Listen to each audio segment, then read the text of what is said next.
प्रभू साक्षात्कार होता का? त्याला काही प्रभू साक्षात्कार होता का? त्याला काही आत्मसाक्षात्कार होता का?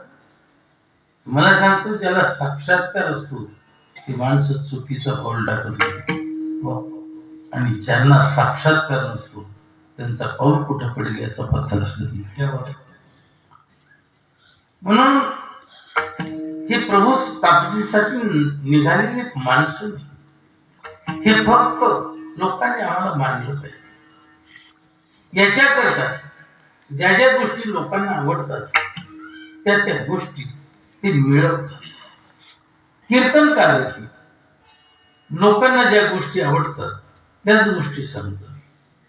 दुसऱ्या गोष्टी, कारण दुसऱ्या गोष्टी सांगितल्या तर तारखा कमी मिळतात. आणि जर कधी आई सांगितली, जर कधी बाप सांगितला, जर कधी शिवाजी महाराज सांगितला, जर कधी देश सांगितला, जर कधी लोकांच्या भावनेत हात घातला, तर मग मात्र लोक त्यांना तारखा देतात आणि त्यांचा धंदा चांगला चालतो. म्हणून लोकमान्य होणं एवढं विशेष नाही. लोकमान्य होणं एवढं काही विशेष नाही. लोकमान्य बरेचसे लोक होतात, पण जे लोकमान्य होतात ते देवमान्य होतात असं मात्र सांगता येत नाही. जे लोकमान्य होतात ते कदाचित जेल मान्य होऊन जातात आणि ते जेलमध्ये जातात.